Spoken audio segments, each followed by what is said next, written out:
믿음으로 고백한 여러분들에게 그 말씀대로 이루어지기를 예수님의 이름으로 축복합니다. 네. 바다에는 배들이 떠 있습니다. 캄캄한 바다에 배들이 항해하는 것은 물론 요즘에는 기술이 발달되어서 계기들이 잘 되어 있습니다. 그러나 이것들이 없었을 때에는 오직 등대 불빛만 보고 배들이 운행했습니다. 가까운데. 그래서 캄캄한 밤에는 등대의 불빛을 봐야만 어떤 길로 가야 될지를 정해지고 그 길을 갈 때 가장 안전하죠. 근데 나는 배를 움직이는 기술이 좋고 이 지리를 다 한다 그래도 캄캄한 밤중에는 동서남북이 이 파도에 의해서 정확하게 진행을 하지를 못합니다. 그렇기 때문에 아무리 노련한 사람이라도 등대불이 없으면 그 캄캄한 밤에 안전하게 항구로 들어올 수가 없습니다. 이것은 가장 상식적인 것이고 세상에서도 늘 아는 말씀이에요. 그렇기 때문에 우리 또한 마찬가지로 어떤 목표 지점에 가기 위해서는 반드시 그것을 안내하는 길을 따라가야만 됩니다. 그리고 이것을 신앙 안에서는 오직 예수 그리스도라고 말씀을 하죠. 여러분, 사실, 진리, 참 이런 단어들을 생각하면은 세상에 진리가 한 99개 정도 있나? 사실이 얼마나 많이 있나? 한번 생각해 보세요. 사실은 어떤 사건에 있어서 사실은 하나이죠. 또 진리는 오직 하나뿐입니다. 성경이든 세상에 살아가는 사람들의 정의든 정직이든 무엇인지 진리라고 하는 것은 하나뿐입니다. 그렇기 때문에 그 하나를 가지고 있으면은 우리가 삶을 살아가는 항해길에서 정확하고 명확하게 우리가 분별하며 갈 수가 있습니다. 비단 이것을 믿음의 지경을 안 시키더라도 세상에서도 양심적인 도덕적인 이런 마음의 가짐을 갖고 있다라면 어떤 유혹에도 넘어지지 않고 바르게 걸어갈 수 있을 것입니다. 그리고 그런 사람들이 세상을 가득 메우고 있다라면 세상은 참 안전한 곳일 것이에요. 그래서 법이 없어도 운행할 수 있는 그런 좋은 세상일 것입니다. 근데 우리가 알다시피 세상은 정의, 공정, 상식 이런 것들을 다 던져버려야 그래야만 내 것을 만족시키고 내가 가질 수 있는 세상이 되었습니다. 그렇기 때문에 세상에는 공정도 상식도 정의도 없다라는 거예요. 그래서 참됨이 없기 때문에 그래서 사람들은 그 길을 잃어버렸기 때문에 그래서 정대를 바라볼 수 없다라는 것을 우리가 잘 인식하고 오늘의 말씀도 우리가 한번 같이 나눠봤으면 좋겠습니다. 여러분, 우리는 믿는 사람들입니다. 믿음에 있어서 우리는 진리를 이야기하죠. 진리는 그 반대는 거짓입니다. 그렇기 때문에 진리가 없으면 거짓도 없겠지요. 진짜가 없으면 가짜도 없겠지요. 여러분, 이걸 원리를 잘 이해하시기 바랍니다. 가짜가 존재하는 것은 분명히 진짜가 있기 때문입니다. 거짓이 존재하는 것은 반드시 진리가 있기 때문입니다. 그래서 진리를 가지고 있다라면 어떤 것이 오더라도 가짜인지 금방 압니다. 내가 진짜 좋은 다이아몬드를 이 세상에 딱 하나밖에 없는 다이아몬드를 내가 가지고 있다라면 어떤 사람이 세상에 가장 좋은 다이아몬드를 가지고 있다 하더라도 어떻게 했어요? 가짜라는 것을 알게 되는 것처럼 진리라는 것은 그런 것입니다. 그렇기 때문에 여러분들이 예수를 믿는 것은 다른 것을 믿는 것이 아니라 진리를 믿는 것이에요. 예수님께서 이렇게 말씀하셨거든요. 나는 길이요 진리요 생명이니 나로 말미암지 않고는 아버지께로 올 자가 아무도 없다. 이 말은 예수를 믿지 않으면 구원 얻을 수 없다라는 말이에요. 그리고 우리는 이것을 믿습니다. 세상은 이것을 믿지 않기 때문에 그래서 진리를 부인하는 것이죠. 그 사람들이 나빠서 그런 것이 아니라는 것이죠. 여러분들의 한 가지 질문 드릴게요. 우리는 예수를 믿기 때문에 사단이라는 존재에 대해서도 이야기를 하죠. 그럼 여러분들이 사단이 여러분들을 대적하고 여러분들을 무너뜨리고 해요. 그럼 사단의 공격을 받는다는 것이 내가 아주 약하기 때문에 사단의 공격을 받나요? 아니면 내가 강하기 때문에 사단의 공격을 받나요? 강한. 할렐루야! 강하기 때문에 받습니다. 이거 혹시 이해 못하시는 분 계십니까? 왜냐하면 약한 존재는요 어차피 사단의 밥이거든요. 약한 존재는 사단이 건드리질 않습니다. 어차피 사단의 밥이니까. 세상 안 믿는 사람들도 어차피 사단의 종이고 사단에 속해 있기 때문에요 잘 살고 잘 먹고 잘 세상의 리더가 되고 모든 것을 다 가지고 있어도 사단이 전혀 간섭하지 않습니다. 왜요? 가만히 두면 되니까. 어차피 사단의 것이니까. 근데 유독 사단에 대적한다라는 말이 나오는 것은 믿는 사람들에게만 있어요. 그래서 믿는 사람들에게 사단이 역사하니 사단이 이렇게 했다니 다 이런 말들 많이 하잖아요. 그런데 우리 연약함을 용서해 주옵소서, 우리 약함을 용서해 주옵소서 그렇게 말한단 말이에요. 근데 그 말을 자세히 들어보시기 바랍니다. 우리가 약하면요 사단은 영적인 존재이기 때문에 우리보다도 엄청나게 강한 존재예요. 그렇기 때문에 우리는 맨날 질 수밖에 없어요. 근데 왜 우리가 사단을 이길 수 있습니까? 뭐 때문에요? 그렇죠. 예수님이 내 안에 있기 때문에. 그래서 사단이 공격하고 사단이 무너뜨리는 이유는 뭐 때문에요? 우리를 죽이려고 하는 게 아니라 예수님과 우리 사이를 갈라놓기 위해서 사단이 우리를 공격하는 거예요. 그래서 잘 알아야 됩니다. 사단은요 우리를 유혹하지 우리를 무너뜨릴 수가 없어요. 밝은 빛 속에 어둠이 그냥 물러가는 것처럼 밝은 빛이 있으면은요 어둠은 자동적으로 물러가는 거예요. 밝은 대낮에 태양이 비치기 때문에 밝은 대낮이 되는 것이죠. 어둠이 물러갔기 때문에 밝은 대낮이 된 게 아니에요. 태양이 밝은 빛을 비추니 어둠이 다 사라진 거예요. 자동으로 사라진 것이잖아요. 예수님이 우리와 함께 하시니 사단 세력들의 원수 세력들의 모든 유혹들도 다 사라진다. 그래서 예수님을 철저하게 믿는 믿음 안에 바른 길에만 서 있다라면 어떤 사탄의 유혹도 우리에게는 다가올 수가 없다라는 거예요. 왜요? 죄는 건드려도 소용없어. 근데 건드리면 반응을 하는 거예요. 건드릴 때마다 반응을 하는 거예요. 이게 무슨 말이냐면 우리 속에 예수님이 있는지 없는지 믿는다고 하면서도 내 속에 예수님이 있는지 없는지 정확하게 확실하게 믿지 못하는 상태이기 때문에. 그래서 여러분들 시험이라는 것, 유혹이라는 것, 어떤 사단의 세력들도요 우리에게 다가올 수 없다는 것을 믿으시기 바랍니다. 우리가 사단을 이길 수 있는 것은 내 능력이나 내 지혜나 내 믿음이 아니에요. 그렇죠. 예수 그리스도. 본을 보여주셨잖아요. 예수님이 성령에 충만하셔서 광야에 시험을 받으시러 나가셨어요. 하나님이 허락하셨어요. 하나님이 테스트를 받게 하셨습니다. 그래서 사단의 시험을 받으셨어요. 그때 예수님이 무엇으로 이기셨습니까? 말씀으로 이기셨어요. 그럼 오늘 말씀은 곧 예수 그리스도시죠. 그렇기 때문에 우리는 성경 말씀과 예수 그리스도가 함께 우리 속에 있다는 것을 믿으셔야 돼요. 그럼 우리는 날마다 이긴 존재가 돼요. 여러분 하나님의 나라는 어디에 있나요? 성경 말씀을 믿는다라면 하나님의 나라가 지금 어디 있어요? 아멘. 예수께서 오셔서 하나님의 나라가 임했다 그랬어요. 그럼 믿는 사람들에게는 하나님의 나라가 임했다 그랬어요. 그러면 하나님의 나라는 먹고 마시며 있는 것이 아니라 성령 안에서 의와 평강과 희락이라 라고 말씀했어요. 사단이 여러분들 뭘 뺏기를 원하십니까? 의로운 존재라고 믿는 믿음, 화평을 빼앗아버리고 희락, 기쁨을 빼앗기 위해서 우리를 유혹하는 거예요. 그때 무너지면 우리는 하나님의 나라 안에서 온전한 누림이 사라지게 되는 거예요. 그래서 시험에 무너진 자들은 첫째, 기쁨이 없습니다. 둘째, 평안이 없어요. 셋째, 의인된 자로서의 믿음이 사라져버려요. 그렇게 될 때 어떻게 됩니까? 그 삶은 행복한 삶이 되지 못합니다. 믿는다고 하는데 진정한 행복을 누리지 못하면 어떻게 될까요? 그 삶은 다른 사람들에게 고스란히 보여지게 되는 것이죠. 나 그리스도인이야. 나 두드림 교회 나가. 그런데도 우리 삶은 기쁨이 없습니다. 즐거움이 없습니다. 항상 불만 중입니다. 항상 비판합니다. 항상 저주의 말이 입에 달고 삽니다.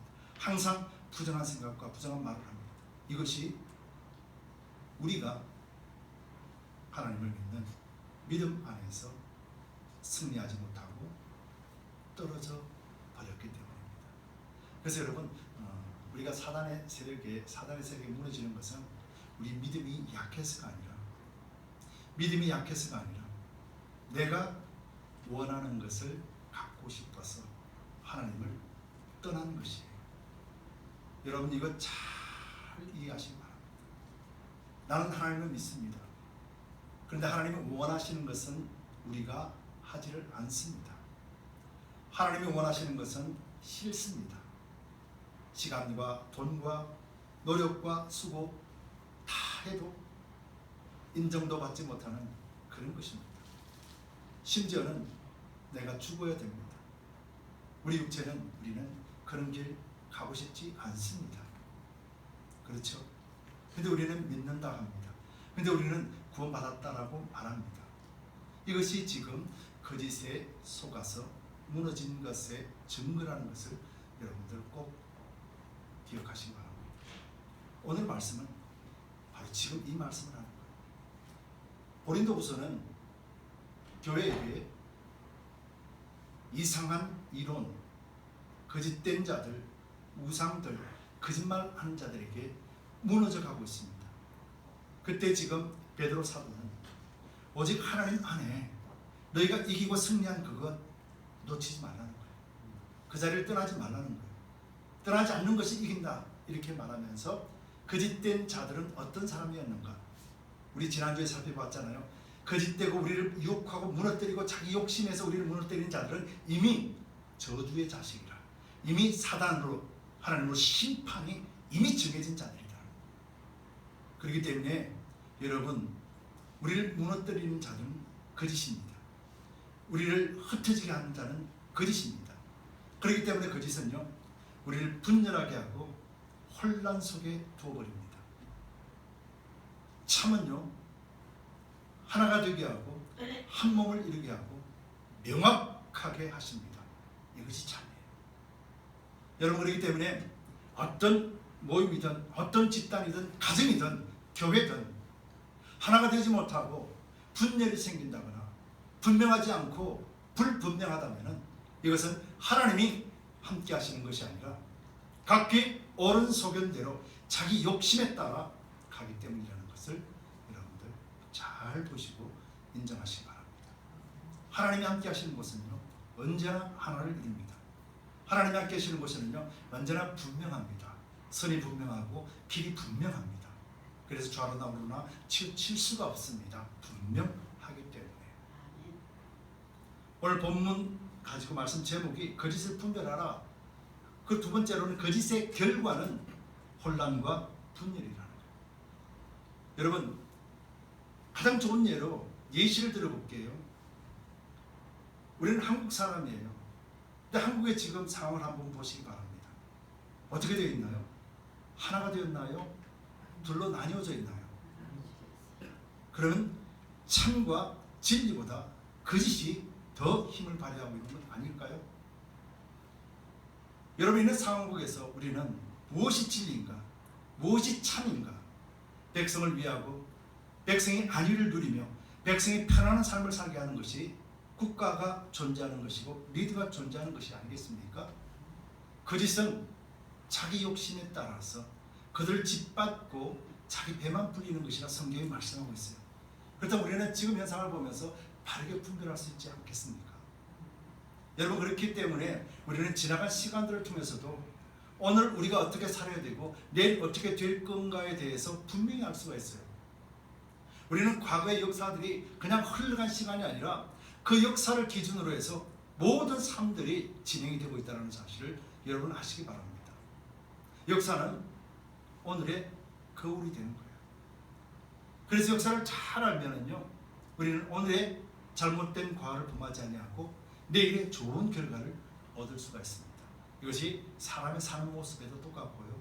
특별히 성경에서는 이것이 너무나도 뚜렷하게 나타나 있습니다. 그래서 인간의 역사가 오늘이나 1년 전이나 10년 전이나 100년 전이나 1000년 전이나 사람이 사는 모습은 똑같습니다. 삶의 질은 다를지 몰라도 습관이나 습성이나 관계 속에서 일어나는 그런 것들은 똑같다는 거예요. 2000년 전, 3000년 전에도 옆집과 싸우기도 하고 싫어서 하기도 하고 때로는 살인도 하기도 하고 때로는 정직하게 살려는 사람도 있고 그러면서 고통 속에 살았어요. 2000년, 3000년, 5000년 전에도 그런 삶을 살았어요.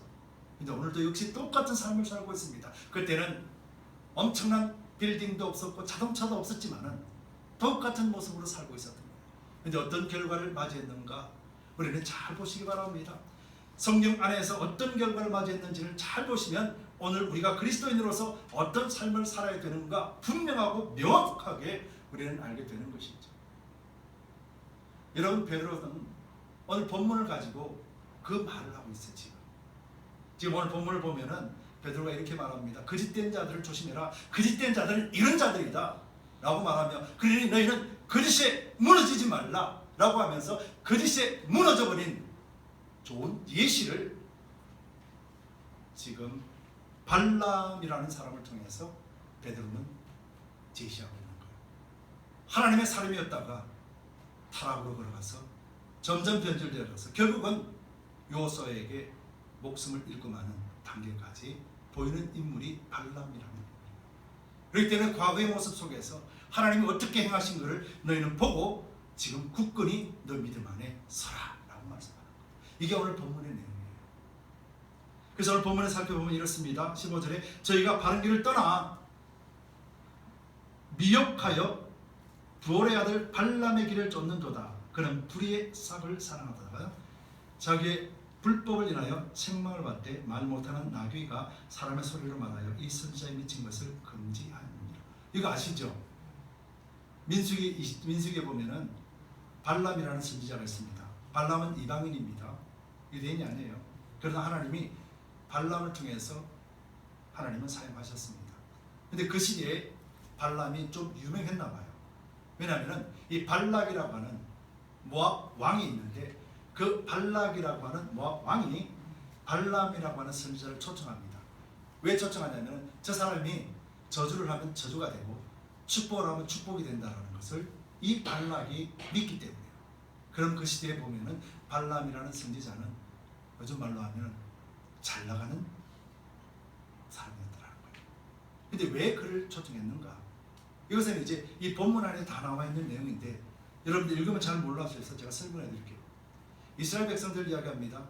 이스라엘 백성들이 애굽을 출발했죠. 그래서 광야로 나왔어요. 광야로 가는 과정 가운데 모세를 리드로 해서 지금 출발하고 있습니다. 출발하는데 그 땅들이 다 주인이 있는 땅들이잖아요. 애굽에서 가나안 땅으로 가려면 그 중간중간에 나라들이 있습니다. 그게 아모리 족속도 있고 바산 족속도 있고 모압 족속도 있고 암몬 족속도 있고 그래요. 근데 첫 번째 만났던 이 아모리 족속, 그 족속에게 우리가 지금 이 길을 건너가기를 원한다. 제발 좀 허락해줘라. 우리가 그냥 지나갈게. 그랬더니 아모리 사람들이 허락지를 않는 거예요. 야, 인간들이 수백만이 오는데 싹 지나가면 우리 남는 게 하나도 없겠다. 안 보내주는 거예요. 길을 막아버렸어요. 그때 하나님이 이 아모리 족속을 치라. 그래서 아모리 족속을 진멸을 시켜버립니다. 그러면서 이스라엘 백성들이 북쪽으로 가고 있는 것이죠. 그런데 이 소문을 모압 왕이 들었어요. 왜? 다음이 모압이거든요. 네. 그래서 모압이 유대인들의 소문을 들었던 거예요. 야, 쟤들이 와가지고 막 나라를 쑥대밭을 만드는구나. 야, 우리 어떻게 하면 좋겠냐? 야, 우리 힘도 없는데 어떡하지 하다가 찾아보니까 발람이라는 선지자를 알게 됩니다.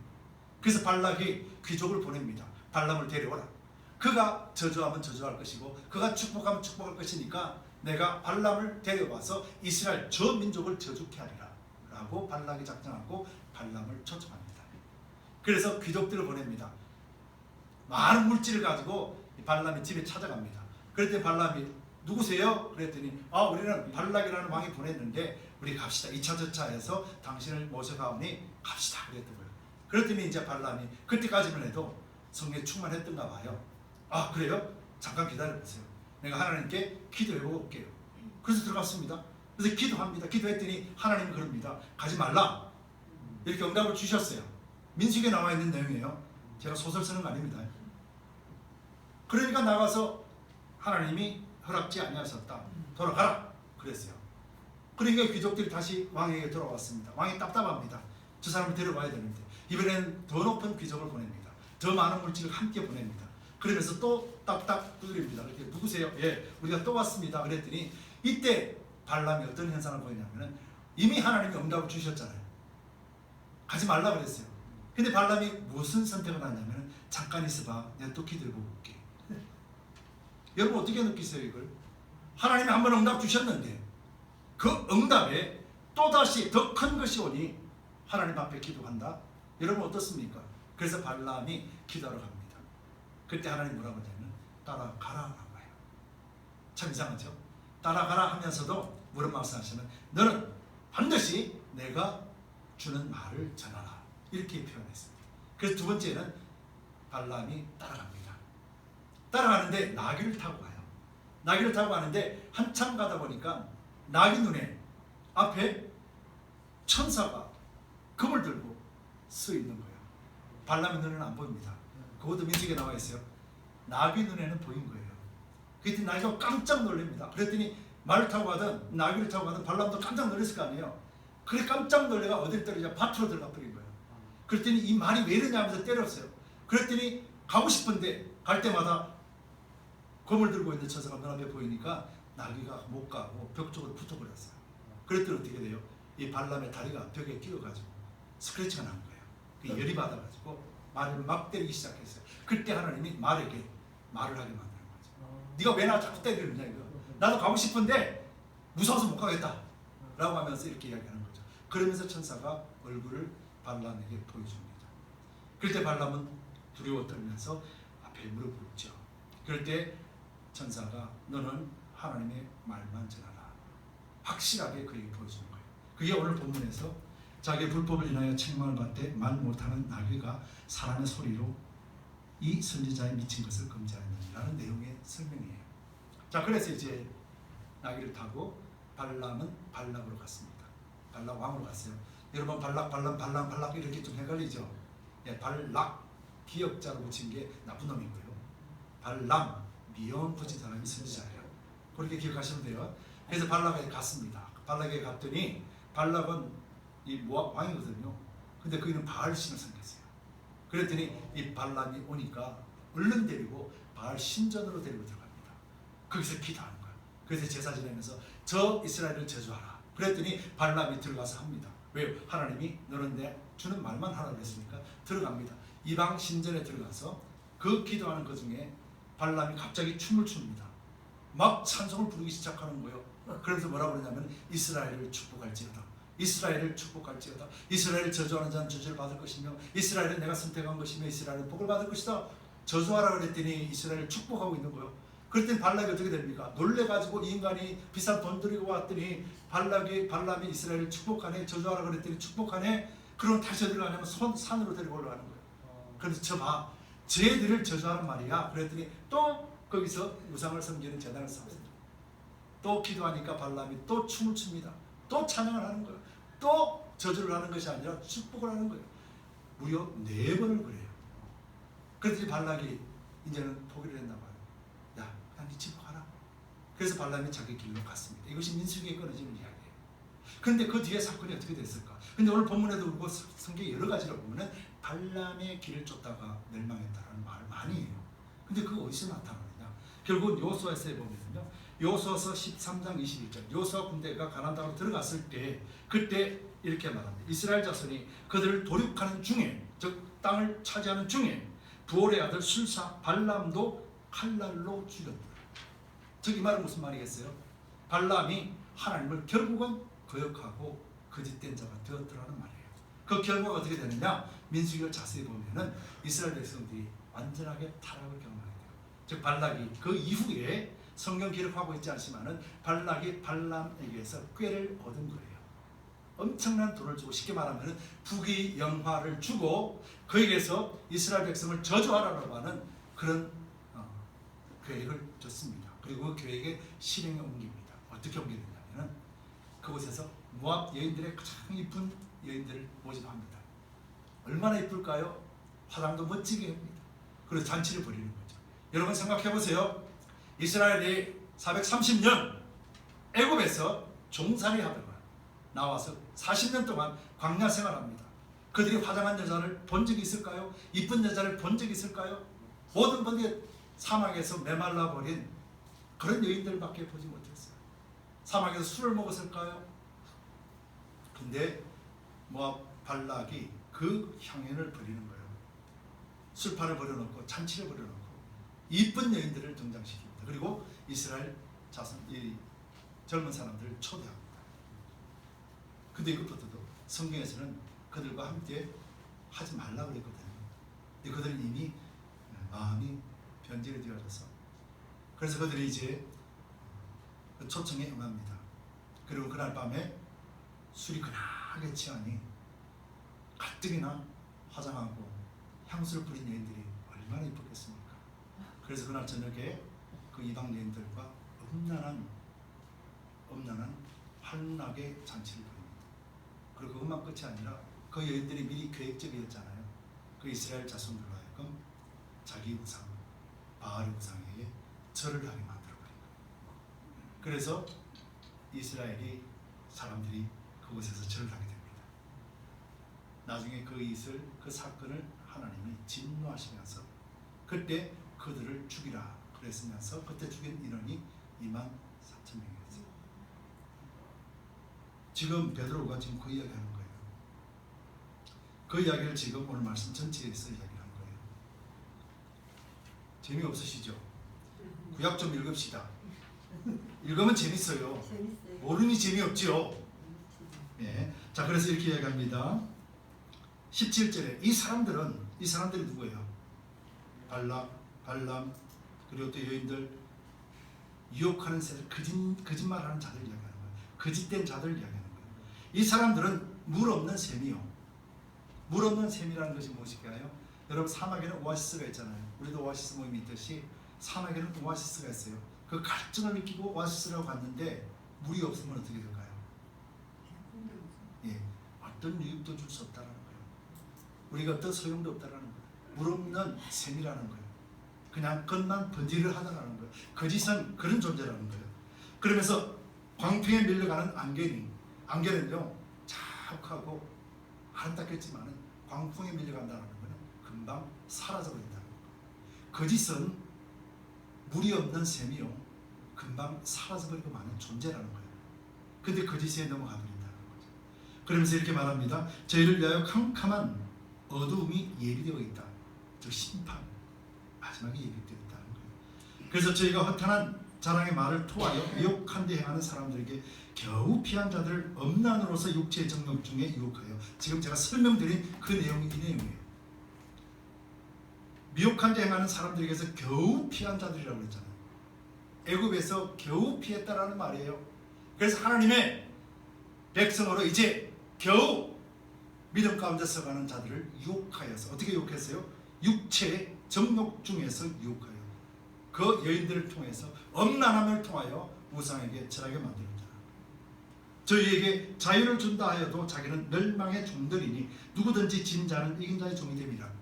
여러분, 세상에 있는 사람들은 사단에 속해 있습니다. 그렇기 때문에 사단의 종인 거예요. 근데 여러분들은 누구의 종입니까? 하나님의 종이고 그리스도를 믿는 하나님의 백성이에요. 근데 그 하나님의 백성이 유혹에 넘어가서 거짓에 무너져서 사단의 종로로 탄다라면 누구의 종이 된다고 그랬어요? 이긴 자의 종이라고 그랬잖아요. 자기를 이긴 자가 누구예요? 사단이었잖아요. 우상이었잖아요. 술이었고 여인이었잖아요. 그렇기 때문에 그들의 종이 된다는 거예요. 여러분, 이 말씀이 무슨 말씀입니까? 오늘 그리스도인으로서 믿는다고 하면서도 하나님 안에서 믿음을 지키지 못하면 거짓에 무너지고, 그래서 결국은 혼란과 분열 속에서 멸망의 길을 갈 수밖에 없다. 지금 베드로가 그렇게 이야기합니다. 베드로는 누구에게 지금 이야기하고 있습니까? 교회에게 지금 이야기하고 있습니다.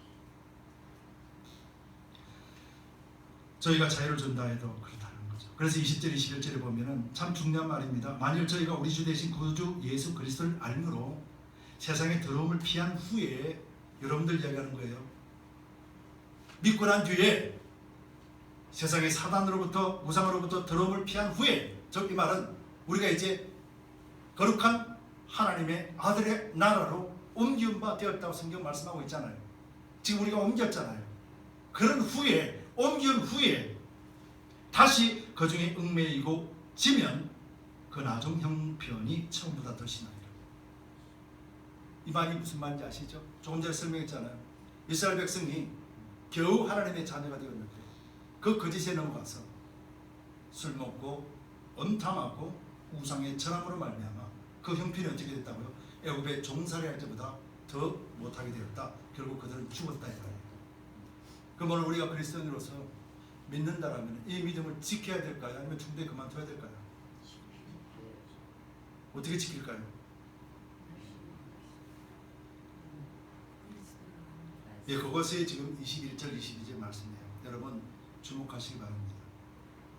나는 믿어 그런다고 지키는 게 아니에요. 그들도 하나님의 백성이라고 그랬어요. 아름다운 여인을 보면서도 하나님이 우리에게 신부감을 보내주셨구나. 실제적으로 결혼해가지고 데려온 사람이 있어요. 근데 그 자리에서 창으로 찔러서 죽였어요. 24,000명이 죽을 때 하나님 나에게 보내주신 선물이구나. 여러분 거짓에 넘어가면은 모든 것들이 그렇게 하나님 주셨다라고 생각해요.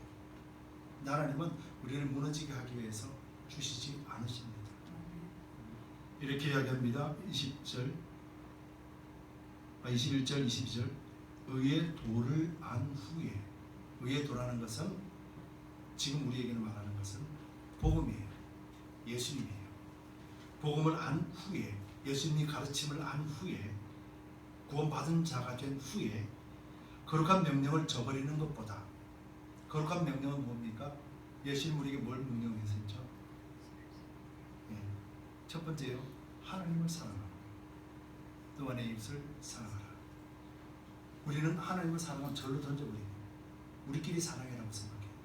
하나님을 먼저 사랑하는 거예요. 그리고 그 사랑은 하나님으로부터 공급받는 거예요. 그래서 오늘도 찬송을 드렸잖아요. 사랑은 언제나 오래 참고 온유하고 자기 유익을 굳히고, 이것이 사랑이에요. 하나님을 사랑하는 자는 교회 안에서 그렇게 합니다. 여러분 전부 다가 오래 참고 온유하고 자기의 유익을 굳지 않고 상대방을 먼저 배려한다면 교회는 하나가 될까요? 둘이 될까요? 하나가 되죠. 진리가 있으면 하나가 돼요. 근데 그 사람이 사라져버리면 어떻게 될까요? 각기 옳은 소견대로, 야 내가 옳잖아, 너희들 뭐라 그래도 나는 내 길 갈 거야, 나는 하나님 믿어. 근데 삶을 통해서 전혀 그런 모습이 나타나지 않는다면, 우리 모두 다가 그런 삶이라면 교회는 몇 쪽으로 나눠질까요? 20가지 이상으로 쪼개질 거예요. 이게 거짓이라는 거예요. 왜 믿는다라면요, 우리는 나만 잘 믿으면 돼, 나만 바로 서 있으면 돼, 그러지만 여러분 이건 거짓에 무너지는 거예요. 예수님은요, 예수님이 살기 위해 사신 것이 아니에요. 우리를 구원하시기 위해 사셨어요. 그렇기 때문에 예수 믿는 사람들은요, 예수님을 구원 얻었던 이 구원이 다른 사람들에게 전가되어야만 돼요. 이것이 성령의 역사고, 이것이 말씀의 역사고, 이것이 하나님의 역사예요. 믿는데 삶을 통해서 전혀 변하지 않고, 믿는데 말을 통해서 전혀 변하지 않고, 행동이 전혀 변하지 않는다는 것은 안 믿는 거예요. 거짓에 무너지지 마시기 바랍니다. 교회 오면 구원 받습니까? 아닙니다. 예수 그리스도를 믿어야 구원 얻습니다. 믿으면 우리 삶이 변합니다. 그 삶은 내가 변하는 것이 아니라 주님이 우리 속에 오셔서 나를 변화시키는 거예요. 이게 말씀의 능력이고 권능인 거예요. 자세히 보시기 바랍니다. 예수님이 죽으셨습니다. 예수님이 부활하셨습니까? 예수님이 스스로 부활하셨습니까? 예수님이 스스로 부활하셨어요? 지금도 고개 끄덕거리면 어떻게 하시겠다는 거예요? 예수님이 스스로 부활하셨어요? 에베소서 1장에 그의 능력이 그 안에서 일으키사, 하나님의 능력이 완전히 죽어버린 예수님 안에서 일으키시사. 누가 부활시킨 거예요? 여러분들이 예수 그리스도를 믿으시면 주님이 내 안에 있잖아요. 여러분들 부활시키시는 이가 누구예요? 아멘. 하나님이 나와 함께 하시는데, 하나님이 나와 함께 하시는데 이제 우리는 그리스도께서 나를 살리신 것처럼 하나님이 내 속에서 우리의 삶의 변화를 일으키신다. 나는 죽었잖아요. 세례 받을 때 죽었잖아요. 그리고 다시 일어났을 때 예수와 함께 부활했잖아요. 이것이 성경의 말씀이잖아요. 그런데 예수님이 내 안에 계시면은 내가 변하는 것이 아니라 주님이 나를 변화시키는 거예요. 그러면 내가 어떻게 해야 될까요? 우리 주님을 바라보고 잠잠히 주님만 바라보고 있는 거예요. 내가 뭔가를 만들어내고 내가 뭔가를 한다라는 것이 아니라 주님이 나를 통해서 일하여 주시옵소서. 이것이 하나 되게 하고, 이것이 통일되게 만드는 주님의 역사예요. 그래서 에베소서 1장에 보면은 예수님이 교회 머리로 오시면서 그 충만히 교회를 통하여 충만히 흘러가서 엔텔러프 밸리 지역과 미국과 세계를 충만하게 하시는 그의 능력이 함께 하신다라고 성경이 말씀하고 있잖아요. 근데 우리는 그 능력이 없습니다. 충만하지 않기 때문에, 예수님이 없기 때문에 우리는 그 능력을 전혀 더 발휘할 수 없다는 것을 의미하는 것이죠. 의의 도를 안 후에 받은 거룩한 명령을 저버리는 것보다 알지 못한 것이 도리어 저에게 낫다. 오히려 하나님을 모르고 애굽에서 종살이 할 때가 더 낫다는 거예요. 하나님의 백성으로 나와서 하나님의 인도하심 속에서 거역하고 떠나는 것은 차라리 선택받지 못할 때가 더 낫다는 거예요. 이 말이 무슨 말이에요? 종살이 하라는 말이 아니라 이제는 그 종살이마저도 우리에게는 행복한 추억이 될 만한 그런 고통과 절망 가운데서 산다는 것을 의미하는 거예요. 여러분, 예수 믿는 것은 단순한 것 아닙니다. 예수 믿는 것은 교회 나와서 나는 믿어요 할렐루야 한다라고 믿는 것이 아니에요. 예수 믿는 것은 여러분들이 마음으로 여러분들이 예수님 영접해야 돼요. 그래서 성경은 이렇게 말씀합니다. 마음으로 믿어 의에 이르고 입으로 시인하여 구원에 이른다. 여러분들이 마음으로 믿어질 때 주님은 나의 구원주 되십니다 라고 고백이 나오고, 이 고백이 우리를 구원으로 인도한다라고 말씀합니다. 그런데 이 믿음은 하나님이 여러분들에게 다 주셨어요. 그래서 이 믿음이 우리 가운데 있다라면 믿음에서 믿음으로 이루는 길을 걸어가야 되는 거예요. 지금은 내가 고백하지 못한다 할지라도 나는 믿는 사람이 아닌가가 아니라 지금 이 자리에 앉아있는 것이 여러분들이 하나님의 부름에 응답에 초대에 여러분들이 응한 것이에요. 그렇기 때문에 여러분들은 하나님이 선택하신 자들입니다. 그래서 여러분들이 오늘은 예수님이 안 믿어질지 모르나 그 믿음이 여러분들에게 주셨기 때문에 여러분들 오늘 교회 나가봐야지, 오늘 또 가봐야지 하는 마음이 생기는 거예요. 이거 우리가 하는 것이 아니에요. 성령 우리 가운데 하는 거예요. 그렇다면 여러분들이 믿음이 있다라면 받았다라는 것을 믿으시기 바랍니다. 그래서 이 믿음이 있으면 이제 갓 태어났다라면 이제 자라야 되잖아요. 잘 먹고 잘 쉬고 잘 싸고 그렇게 해서 자라는 거잖아요. 어떤 사람은 성장했고 어떤 사람은 성장하지 못했고 어떤 사람은 여전히 그곳에 있다 할지라도 믿음이 사라진 것이 아니라 성장하지 못했고 자라지 못했다는 거예요. 그래서 성장하지 못하면 성장하지 못한 대로 사는 것이에요. 자란 사람은 자란 대로 사는 것이에요. 이것이 향기고 소금이 되는 것이지만 성장하지 못한 사람에게는 향기도 없고 소금도 없는 거예요. 그렇다고 그 사람이 구원받지 못했다고 말하는 건 아니란 말이에요. 지금 이 말씀하는 거예요. 그래서 22절에 참 속담에 이르기를 개가 그 토로하였던 것을 돌아가고 돼지가 씻었다가 들은 구덩이에 도로 누웠다는 말이 저에게 와있도다. 여러분, 실컷 씻겨놨더니 저 지름탕에서 풀어놓으면 어떻게 된다는 거예요? 또다시 씻어야 된다는 거예요. 씻지 않는 길 외에는 없다라는 거예요. 예수를 믿고 구원을 얻었다라면 이제 그리스도 안에서 매일같이 회개하고 우리의 정결한 마음으로 매일같이 씻어나가지 않으면 우리는 육체를 쫓아 멸망의 길을 서는 자들과 똑같은 삶을 살 수밖에 없다는 것입니다. 여러분, 그러기 위해서는 우리가 말씀을 바르게 알아야 돼요. 바르게 알고 바르게 그려야 돼요. 좀 시간이 좀 지났지만 한 가지 예를 들어볼게요. 여러분, 예수님 시대에 예수님이 복음을 전했습니다. 예수님이 사람도 살리고요, 병든 자도 고쳐주시고요, 5명 이외의 기적도 행해주셨습니다. 그리고 12명을 제자로 삼으셨습니다. 그리고 집에도 갔다가 저리로 가셨다 그렇게 했습니다. 근데 그 사람들이 예수님을 어떻게 했었어요? 예수님을 어떻게 했었어요? 예수님을 모르잖아요. 함께 살았음에도 불구하고 심지어는 예수님의 형들, 예수님 형은 없죠. 예수님의 동생, 남자 여자들이, 또 동네 사람들이 그래요. 야, 나 저 사람 알잖아. 저 사람 요셉 아들이잖아. 저 사람 목수였는데 오늘 갑자기 와서 메시아라고 그러네. 웃기는 소리 하지 마라. 제자들도 마찬가지예요.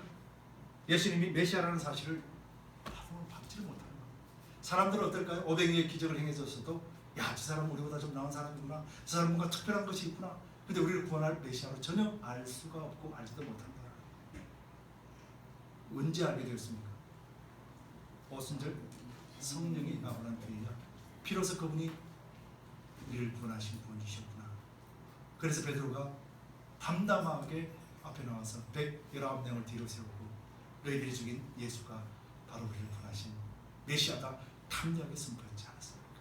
근데 그 베드로가 며칠 전에는 어떻게 했습니까? 예수님을 3번 부인하고 도망갔어요.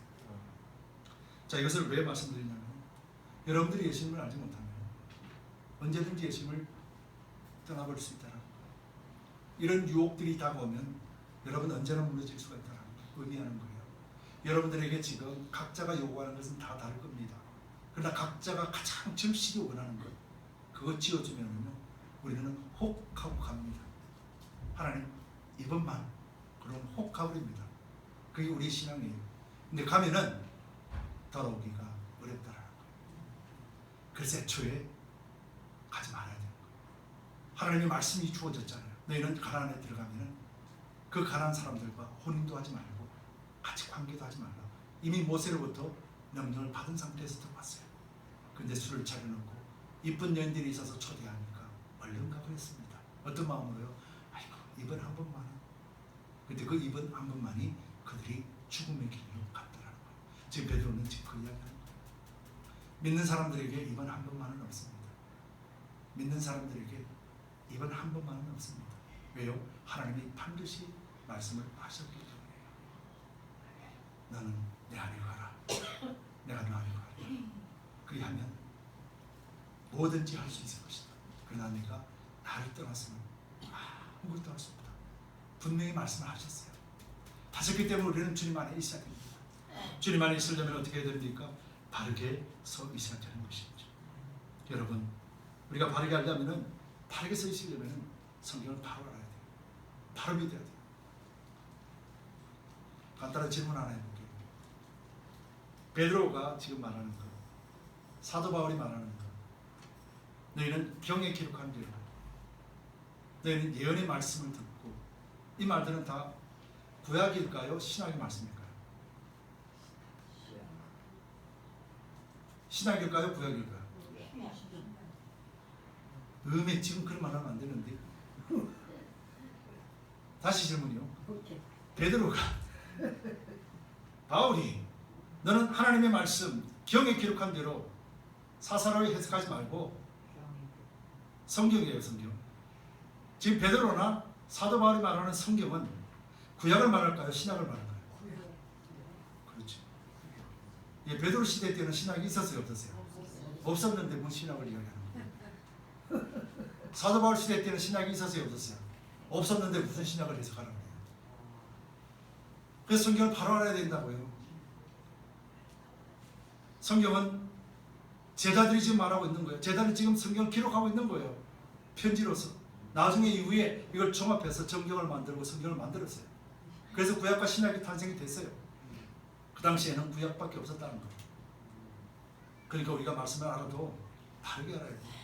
제자들이 말하는, 바울이 말하는, 예수님 말하는 성경이라는 것은 다 구약을 이야기하는 것이고, 이스라엘은 모세오경, 선지자들, 예언서들 가지고 있는 그것을 이야기하는 거예요. 왜 그렇게 할까요? 그 속에 이미 예수님이 오실 것을 말해주었고, 그 속에 이미 세상의 말세에 대해서 이야기해 주었고, 그 속에 이미 타락하면 이렇게 될 것이고 믿으면 이렇게 될 것이고 라는 축복과 저주에 관한 말씀이 다 들어가 있기 때문이에요. 그래서 구약을 알면 신약이 보이고, 신약을 알면 세상 미래를 보인다. 여러분, 절대로 우리 믿음에서 떠나서는 안 됩니다. 우리는 믿음 가운데 있는 자들은 세상이 우리를 볼 때 미련하다, 참 바보다 할 정도로 우리는 신앙을 지켜야 돼요. 성경이 이렇게 말합니다. 고린도전서 15장 19절에서 만일 우리가 그리스도 안에서 바라는 것이 이 세상뿐이라면 우리는 그 누구보다도 불쌍한 사람이에요. 이 말이 무슨 말이냐면, 예수를 믿는데 여기서 잘 살게 해주세요. 여기서 오래 살게 해주세요.